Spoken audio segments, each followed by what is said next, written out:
야고보서 네 번째 시리즈입니다. 바늘 가는데 실 간다라는 제목으로 같이 말씀을 나누기를 원합니다. 어떤 두 세상을 나누려고 해도 나눌 수 없는 관계를 불가분의 관계라고 이야기합니다. 우리가 살아가는 세상 속에서는요, 다양한 불가분의 관계들이 존재하죠. 학생과 시험, 비와 우산, 몸과 마음, 국가와 국민, 스승과 제자, 물과 물고기, 권리와 의무. 분명히 다른 성질임에도 불구하고 결코 떨어질 수 없는 밀접한 관계에 있는 것들이 있다는 거예요. 이것은 신앙의 영역에 있어서도 마찬가지입니다. 말씀과 기도, 하나님과 예수님과 성령님, 교회와 성도, 고난과 영광 등 여러분 다양한 영적인 불가분의 관계들이 있습니다. 오늘은 이러한 영적인 불가분의 관계 속에서 가장 중요하게 다뤄야 할 것이 있어요. 무엇입니까? 바로 믿음과 행함입니다. 믿음과 행함은 사실 물과 불처럼 정반대의 유형, 정반대의 성질을 가지고 있어요. 그렇다 보니까 사람들은 이것을 하나로 인식하는 것에 대해서 불가분의 관계로 생각하는 것이 어려울 수 있다는 거죠. 사실 종교 개혁을 일으켰던 마틴 루터도 야고보서를 지푸라기 서신이라고 부르면서 굉장히 폄하했습니다. 왜냐하면 야고보서가 로마서 1장에 강조하고 있는 오직 믿음으로 말미암아 구원을 받는다라고 하는 이신칭의의 복음과 대칭되는 것처럼 보여지기 때문이에요. 바울은 로마서 3장 28절과 갈라디아서 2장 16절에 이렇게 이야기합니다. 그러므로 사람이 의롭다 하심을 얻은 것은 율법의 행위에 있지 않고 믿음으로 되는 줄 우리가 인정하노라. 사람이 의롭게 되는 것은 율법의 행위로 말미암음이 아니요 오직 예수 그리스도를 믿음으로 말미암는 줄 알므로 우리도 그리스도 예수를 믿나니 이는 우리가 율법의 행위로서가 아니고 그리스도를 믿음으로써 의롭다함을 얻으려 함이라. 율법의 행위로서는 의롭다함을 얻을 육체가 없느니라. 아멘. 유대인들이 생각하고 있는 것처럼 율법의 행위를 가지고는 자신들의 공로를 힘입어서는 결코 구원에 이룰 수 없다는 거예요. 오직 의롭게 되면 어디에 있습니까? 예수 그리스도를 믿는 믿음으로 말미암아 구원을 받게 된다고 성경은 명확하게 기록하고 있어요. 그런데 야고보 사도는 오늘 어떻게 이야기합니까? 칭의의 믿음으로만은 충분하지 않다는 거예요.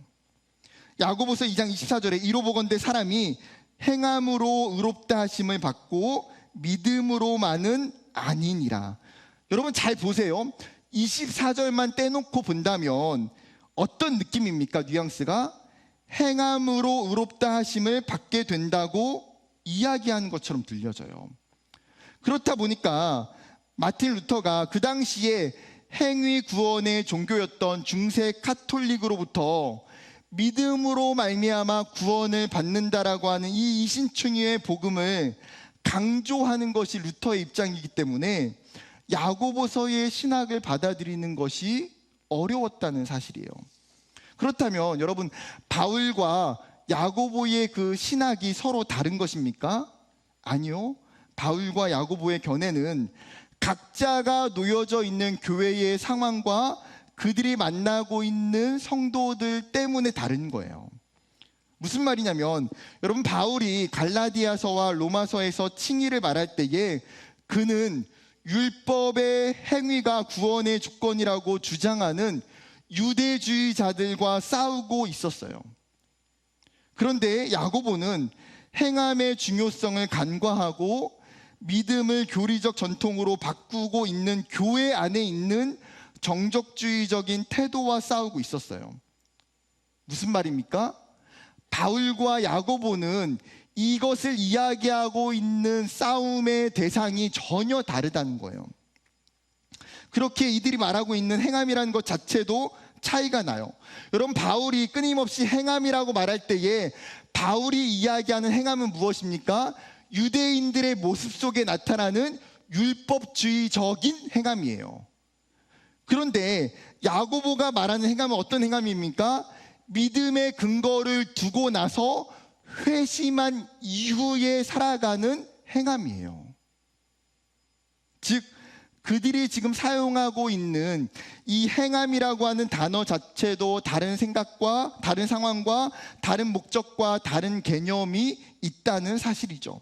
그렇기 때문에 여러분, 두 사람의 신학은 서로 대칭이 아니라 상호 보완적입니다. 그렇다면 믿음과 행함이 어떻게 상호 보완적인지를 오늘 말씀을 통해서 살펴보기를 원해요. 오늘 본문을 시작하면서 하나의 질문을 가지고 본문이 시작됩니다. 어떤 한 사람이 있는데 이 사람은 스스로 자신에게 믿음이 있다고 다른 사람들에게 끊임없이 이야기를 해요. 그런데 실제로는 믿음에 대한 어떠한 행함도 하지 않고 있는 사람이에요. 그렇다면 이 사람의 믿음이 어떤 유익이 있을 수 있느냐는 거예요. 이 사람이 가지고 있는 믿음이 정말 이 사람을 구원할 수 있느냐는 거죠. 찰스 스윈돌 목사님의 표현을 빌리자면, 운전자가 운전을 할 줄도 모르고 운전을 하지도 않는데 운전면허증만 가지고 있는 것이 무슨 소용이 있느냐는 거예요. 여러분, 이해가 되십니까? 지금 야고보는 흩어진 예루살렘 교회의 성도들에게 행함과 믿음이라고 하는 부분에 대해서 질문을 던지고 있는 거예요. 아니, 왜 불신자도 아닌 신자들, 지금 성도들에게 왜 야고보는 행함과 믿음에 대해서 이야기하고 있는 걸까요? 지금 초대교회 공동체의 모습 속에 불일치가 나타나고 있는 거예요. 지금 초대교회 공동체 가운데 나타나고 있는 이 불일치는 어떤 불일치입니까? 성경이 이야기하고 있는 신앙과 자신들의 삶의 불일치예요. 교회가 가지고 있는 정체성과 자신들의 신앙생활이 지금 불일치한 거죠. 여러분, 신앙이 없는 사람에게 신앙이 없는 삶을 산다고 뭐라고 하는 사람은 없어요. 그것을 불일치라고 이야기하지 않습니다. 전혀 문제가 되지 않죠. 여러분, 프로게이머가 하루에 12시간 게임하는 것이 문제가 됩니까? 전혀 문제가 되지 않아요. 그런데 취준생이, 공시생이 하루에 12시간 게임을 한다? 이거는 심각한 문제예요. 왜요? 자신의 신분과 정체성에 전혀 맞지 않는 행동이기 때문에 불일치죠. 지금 초대교회 안에 복음이 들어갔어요. 초대교회 안에 지금 예수가 들어가고 신앙이 들어갔어요. 그런데 성도들의 삶에서는 지금 너무나 믿음의 편차가 아직 크다라는 거예요. 야고보는 지금 초대교회 공동체를 향해서 그 신앙과 삶의 불일치를 보았어요. 그렇다면 여러분, 우리의 모습으로 돌아와서 야고보가 한국 교회와 한국 교회 안에 있는 성도들을 바라보면서 편지를 쓴다면 이 부분에 대해서 똑같이 이야기하지 않을까요? 한국 교회 안에, 그리고 그리스도인들 안에 믿음과 삶이 불일치하는 모습들이 너무나 많다라는 거예요. 신앙의 본이 되지 못하는 교회, 말씀대로 살지 못하는 성도들로 인해서 교회는 세상 가운데에 비난과 조롱과 질타의 대상이 되어버렸어요. 교회를 다닌다고 그전에는 당당하게 이야기했던 자부심은 사라지고 세상 속에서 내가 크리스천임을 숨기는 현실이 되어버렸어요. 뿐만 아니라 우리 자신조차도 내 신앙과 내 현실의 삶을 보면서 찾아오는 이 영적인 불일치로 인해서 깊은 회의감과 의심들이 있다는 거예요. 정말 내가 크리스찬이 맞나? 정말 나에게 믿음이 있는 것이 맞나? 내가 정말 예수를 영접한 것이 맞나? 내가 정말 예수를 알고 따르고 있는가? 이러한 수많은 의심들로 인해서 신앙의 공격과 위기와 고민이 찾아오더라는 거예요. 여러분, 이러한 모습 자체가 문제가 되지 않아요. 누구에게나 찾아오는 현상이고 고민입니다. 사실 신앙은 이 불일치의 간격을 좁혀가는 과정이 신앙이에요. 성경은 우리에게 지금 믿음과 행함이 일치하도록 요청하고 있다는 거죠.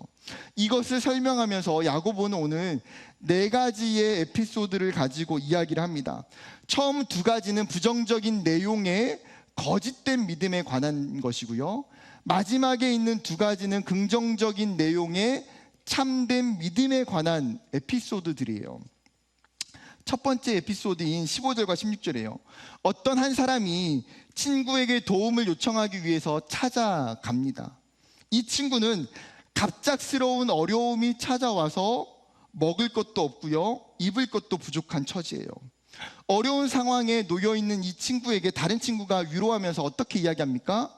친구야, 배고플 텐데 빨리 집에 가서 먹을 거 잘 챙겨 먹어. 날씨도 추우니까 따뜻하게 옷도 입고 다녀. 마음도 힘들지 걱정하지 말고 평안한 마음으로 지내도록 해. 그 어떠한 도움과 보살핌도 없이 말뿐인 위로가 전부예요. 이 사람의 위로와 공경에 처한 친구에게 여러분, 진정한 위로와 소망과 격려가 될 수 있을까요? 전혀 위로가 되지 않죠. 그런데 우리도 살아가면서 친구들 중에 이런 친구들이 꼭 있어요, 없어요? 있어요. 취업에서 계속 떨어져서 마음이 힘들어하는 친구에게 친구야, 괜찮아, 다음에 붙을 거야, 이렇게 힘들어할 시간에 빨리 정신 차리고 도서관 가서 공부해야 돼. 지금 너가 지금 힘들어하는 것 자체가 사치야. 빨리 정신줄 잡자. 이번에 떨어진 걸 통해서 부족한 걸 좀 더 보완해봐. 남자친구와 여자친구와 헤어져서 정말 힘들어하고 막 눈물 흘리는 친구에게 친구야, 세상에 반이 여자고 세상에 반이 남자야. 널렸어. 사람은 다른 사람 또 만나면 돼. 헤어진 게 잘한 거야. 너 그 사람이랑 결혼했으면 너의 남은 70년의 인생이 폭망이야. 잘했어. 너 오히려 감사해야 돼. 오늘 이번 주에 교회 가서 하나님께 감사헌금 드려. 여러분, 전부 틀린 말 아니에요. 뭔가 격려해주고 위로해주는 것 같은데 이상하게 뭐예요? 격려도 안 되고 위로도 안 되고 기쁨도 감동도 없어요. 오히려 상처만 받죠. 여러분, 첫 번째에서 이야기에서 보여주고 있는 이 신앙의 특징 무엇입니까? 말만 있는 신앙이에요. 말만 있는 신앙. 말로는 어떠한 신앙적인 이야기도 할 수 있는 거예요. 그리고 때로는 이러한 신앙적인 이야기가 굉장히 진지하고요, 굉장히 힘이 있고 도전적일 수도 있어요. 그렇기 때문에 여러분, 내가 했던 이 신앙적 이야기가 나의 신앙의 자체인 것처럼 착각하는 경우가 생길 수 있다는 거예요. 이것이 위험해요. 내가 신앙적인 이야기를 하고 있어서 내가 그렇게 지금 신앙적으로 살고 있는 건 아니에요. 여러분, 성경이 뭐라고 이야기합니까? 고린도전서 4장 20절에 하나님의 나라는 말에 있지 아니하고 오직 능력에 있음이라. 지금 고린도 교회 성도들 가운데에 자신의 신앙을 자랑하고 뽐내기 위해서 자신의 지혜와 신앙을 말로 뽐내는 교만한 성도들이 있었어요. 정말 열변을 토하면서 신앙적인 이야기는 사람들에게 굉장히 그럴싸해 보여요. 그러나 그것이 전부라는 거죠. 그들에게는 성령의 능력도 경건의 능력도 전혀 나타나지 않아요. 사도 요한도 요한일서 3장 18절에 이렇게 이야기합니다. 자녀들아, 우리가 말과 혀로만 사랑하지 말고 행함과 진실함으로 하자. 즉, 말로, 입술로 하는 그 사랑은 한계성이 있다는 거예요. 행함과 진실함이 빠져있기 때문에 그 어떠한 위로의 힘도 격려의 힘도 없습니다. 행함과 진실함이 결여되어 있는 이 믿음을 소위 우리는 척하는 믿음, 가식적인 믿음이라고 이야기할 수 있어요. 그렇기 때문에 17절에 가서 이러한 모습의 결과가 뭡니까? 그 자체가 죽은 것이라. 17절에 죽었다라고 하는 이 단어는 단순히 믿음이 없다, 사라졌다라는 말이 아니에요. 원어의 뜻은 무익할 뿐 아니라 해롭다라는 거예요. 해롭다. 여러분, 한글 번역보다 더 심각한 의미를 가지고 있어요. 즉, 행함이 없다는 이 믿음은 단순히 이 사람의 인생에서 열매를 맺지 못하는 정도가 아니라 다른 사람들도 썩게 하고 다른 나무들도 시들게 만든다는 거예요. 여러분, 초대교회 공동체 가운데에 사대교회 안에서도 이런 모습이 나타났어요. 요한계시록 3장 1절과 2절. 사대교회 사자에게 편지하라. 하나님의 7명과 7별을 가지신 이가 이르시되 내가 내 행위를 아노니 내가 살았다 하는 이름은 가졌으나 죽은 자로다. 너는 일깨어 그 남은 바 죽게 된 것을 굳건하게 하라. 내 하나님 앞에 내 행위에 온전한 것을 찾지 못하였노니. 지금 하나님이 이 7교회 중에 하나였던 사대교회의 모습을 보니까 그들의 영적인 실상이 자신들은 내가 살아있다고 주장하지만 죽어있는 존재와 같다는 거예요. 그들이 왜 죽어있는 존재입니까? 전혀 믿음의 행위가 그들에게 나타나지 않기 때문에, 온전한 신앙의 행위를 그들이 잃어버렸기 때문이에요. 그래서 요한은 이 사대교회를 향해서 뭐라고 말합니까? 너희가 아직 완전히 다 죽기 전에 다시 깨어서 일어나라. 다시 깨어나라 라고 말씀을 선포하고 있어요. 여기서 끝나지 않고 두 번째 에피소드로 넘어갑니다. 이 사람은 자신이 하나님을 굉장히 잘 알고 있다고 주장해요. 19절에 내가 하나님은 한 분이신 줄 믿는다. 무슨 말입니까? 하나님에 대한 신적인 유일신론에 대한 믿음이 이 사람에게 있다는 거예요. 내가 하나님은 천지를 만드신 분이시고 그 하나님은 유일하신 분이시고 우리의 구원자가 되신다. 나는 지금 이 사실을 알고 믿는다는 거죠. 틀린 말이 없어요.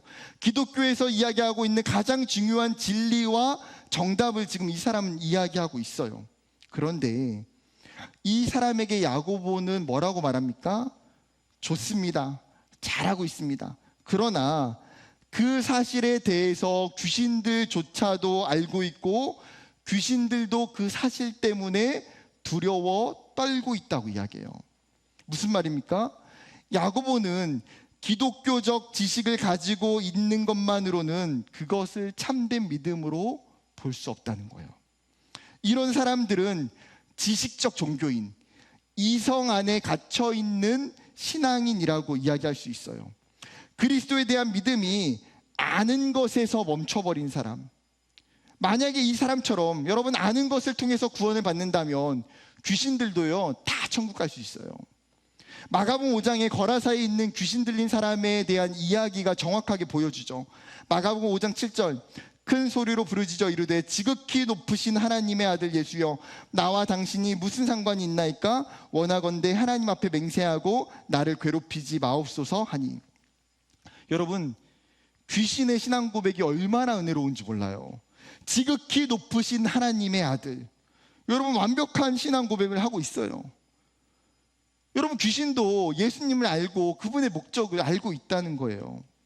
그런데 귀신과 사람이 구별되고 있는 차이점은 무엇입니까? 귀신은 알고 있고 두려워하지만 하나님 앞에서 굴복하거나 순종하는 삶을 살고 있지는 않다는 거예요. 여러분 예를 들어서 귀신이 은혜 받아서 하나님의 뜻대로 전도하고 선교하는 귀신 본 적 있습니까? 여러분 귀신이 정말 은혜 받아가지고 자기가 있는 모든 물질을 구제헌금에 내놓은 귀신 간증 본 적 있어요? 귀신이 자신의 죄를 정말 깊이 회개하는 일을 본 적 있어요. 하나님 제가 어제 한 청년을 유혹해서 그 청년의 믿음을 빼앗고 그 청년으로 하여금 교회를 떠나게 만들었어요. 하나님 용서해 주세요. 이런 귀신이 없다고요. 여러분 이런 믿음에 의한 순종의 삶, 신앙적 반응을 하지 않아요. 그러나 여러분 우리는 귀신과 달리 영적인 지식을 바탕으로 믿음의 삶을 펼칠 수 있는 존재예요. 영적인 지식이 우리의 삶의 전 인격적인 존재 속에 나타나고 하나님의 진리를 그 삶 속에서 적용하고 살아갈 수 있는 것이 우리라고요. 하지만 많은 그리스도인들이 믿음이 머무르는 자리가 어디입니까? 우리의 머릿속에서 그 믿음이 멈춰버린 경우를 볼 때가 너무나 많이 있어요. 머리로 알게 된 그 믿음이 다음 단계로 이동하지 못하는 거예요. 여러분 머리로 아는 지식 굉장히 중요하죠. 왜요? 성경을 예수 그리스도에 대한 그 지식이 있어야 믿음을 받아들일 수 있는 것은 사실이에요. 그러나 야고보가 말하고 있는 것은 머리에 머무르고 있는 그 믿음이 다음의 단계로 이동해야 건강한 믿음과 신앙이 될 수 있다는 거예요. 사랑하는 청년 여러분, 믿음이 머무는 자리는 머리를 시작으로 해서 그 다음 단계인 가슴에 머무는 거예요. 가슴에 머무는 신앙은 믿음이 우리 안에 감정을 불러일으켜요. 우리를 뜨겁게 하고 의지를 만들어줘요. 하나님을 사랑하는 뜨거운 마음인 애정을 만들어내요. 그리고 이 가슴에 머무는 믿음은 마지막 자리로 옮겨가요. 그곳이 손이에요. 우리의 신체 중에 가장 많은 활동을 하는 도구, 가장 실제적인 행동을 만들어내는 신체가 손이죠. 그렇게 믿음은 손을 통해서 수많은 순종의 열매들과 믿음의 결과들을 만들어낸다는 거예요. 초반에 말했던 두 가지의 에피소드의 믿음은 여러분 철저하게 이 머리에서 멈춰버린 신앙이에요. 야고보는 그리스도인들에게, 지금 초대교회 공동체에게 강하게 권면하고 경고하고 있어요. 너희의 믿음이 죽어 있느냐? 너희의 믿음이 이런 상태가 아니냐?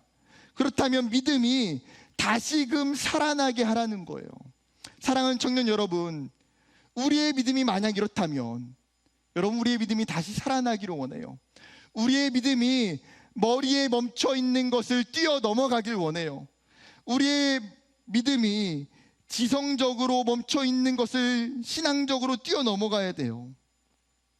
지성을 넘어서 영성과 행함으로 나아갈 때에 균형 잡힌 신앙과 믿음이 될 수 있다는 사실이에요. 그렇다면 어떻게 이것이 가능할까요? 야고보는 이제 두 가지의 긍정적인 에피소드를 통해서 믿음의 길을 보여주고 있어요. 세 번째 에피소드가 21절부터 시작하는데 구체적인 주인공이 등장합니다. 누굽니까? 아브라함이에요. 아브라함은 하나님과 가장 친밀한 관계를 누렸던 사람이에요. 그래서 그를 표현할 때 뭐라고 말합니까? 하나님의 벗, 하나님의 친구라고 표현합니다. 여러분, 아브라함이 하나님으로부터 벗이라 칭함을 받게 된 것, 의롭다 하심을 받게 된 결정적인 이유가 뭘까요? 창세기 22장의 사건이죠. 자신의 아들을 번제물로 바쳤던 사건. 여러분, 아브라함에게 아들 이삭이라는 존재는 어떤 존재입니까? 눈에 넣어도 안 아프고 자신이 대신 죽어줄 만큼 정말 힘들게 100세에 얻었던 아들이에요. 그런데 하나님이 그런 아브라함에게 이삭을 번제물로 직접 죽여서 바치라고 명령합니다. 우리가 아브라함의 입장이라면 이 명령을 받았을 때에 순종할 수 있을까요? 여러분, 부모가 자식을 직접 죽여야 한다면 이 말도 안 되는 명령에 순종할 부모가 몇이나 있을까요?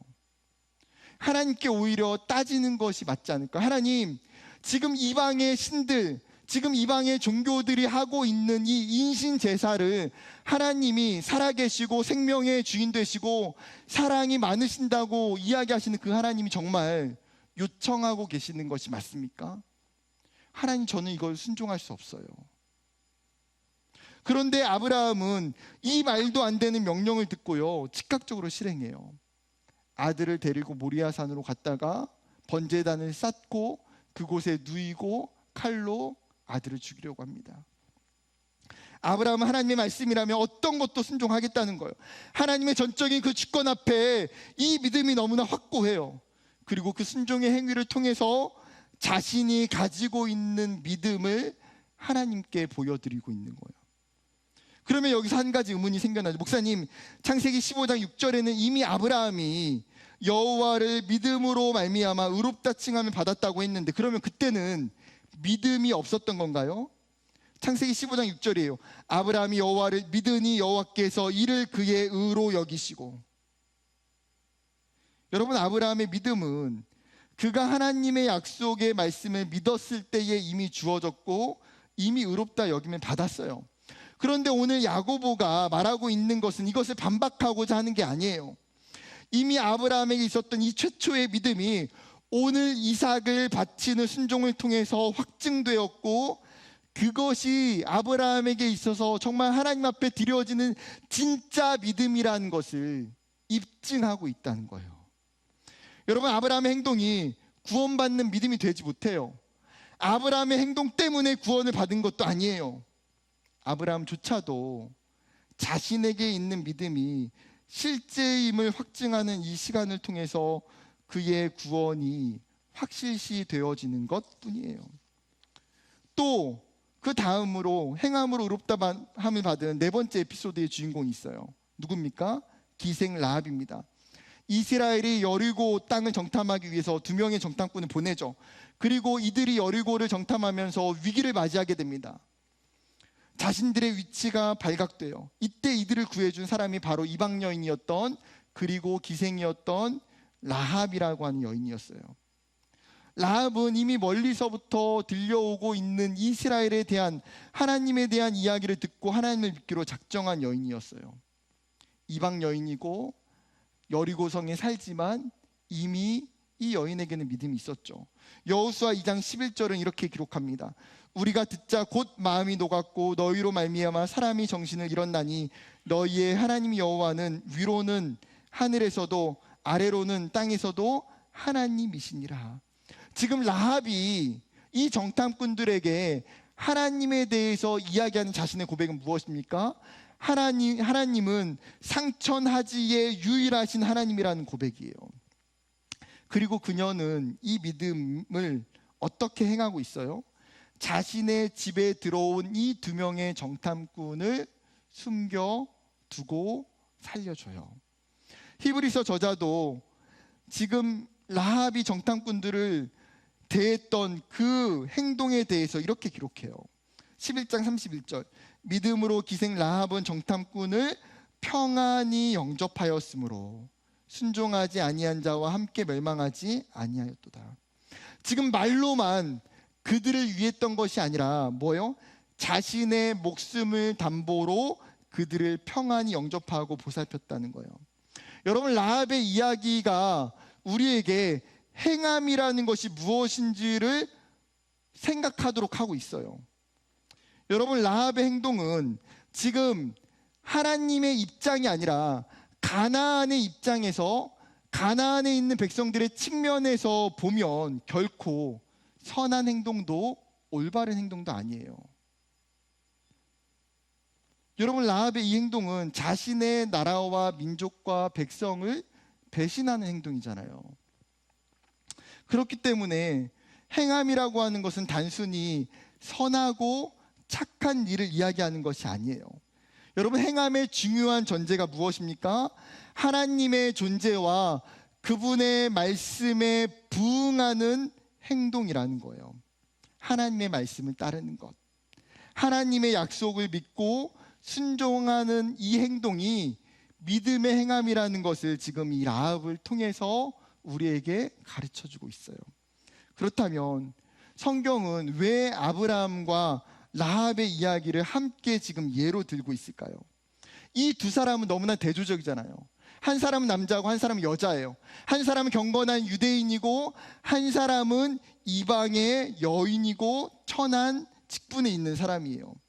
이 2사람은 신분과 성별과 인종과 사회적 지위 등 동일한 점이라고는 찾아볼 수 없어요. 여러분, 아브라함과 라합에게 있어서 동일한 가장 유일한 한 가지는 무엇입니까? 행동하는 믿음. 이거 딱 하나예요. 행하는 믿음. 야고보는 의롭다 칭함을 받는 것, 믿음의 사람이라고 불려지는 것은 신분과 지위에 따르는 것이 아니라 믿음으로부터 나오는 이 행위에 있음을 알려주고 싶은 거예요. 그리고 누구나 믿음을 가질 수 있고 누구나 그 믿음을 가지고 행하는 삶을 살 수 있다는 거예요. 아브라함도 살 수 있고 라합도 살 수 있고. 마태복음 7장에 2가지 부류를 이야기해요. 말씀을 듣고 행하는 사람은 그 집을 반석 위에 세운 사람이라고 이야기해요. 반대로 말씀을 듣고 행함이 없는 사람은 그 집이 모래 위에 세운 사람이라고 이야기해요. 여러분, 강한 태풍과 폭우가 몰아칠 때에 어떤 일이 일어납니까? 믿음으로 말씀으로 행했던 사람은 무너지지 않는다고 이야기해요. 그러나 반대로 행함이 없이 머리로, 지식으로, 말로 살아갔던 그 사람은 고난 앞에 전부 무너지게 돼요. 사랑하는 청년 여러분, 이 시대에 우리의 믿음이 무너지지 않고 살아있음을 우리는 증명해야 돼요. 왜요? 이 시대에 하나님이 우리를 그리스도인으로 불러주셨기 때문이에요. 그렇다고 믿음대로 행하는 것 결코 쉬운 것은 아니에요. 오늘 예배를 드리고 행함에 대한 여러 가지 고민들이 우리에게 찾아오는 청년들이 있을 거예요. 마치 행함이 나에게는 굉장히 거대한 산처럼 어디서부터 손을 대야 되는 것을 알지 못하는 너무나 힘든 미션으로 인식하는 마음이 들 수도 있어요. 여러분, 그러나 행함은 작은 눈덩이 하나에서 시작하는 거예요. 여러분, 처음부터 거대한 눈사람을 만들려고 하지 마세요. 욕심을 내서 내가 뭔가 큰 행동으로 내 믿음을 증명할 필요도 없어요.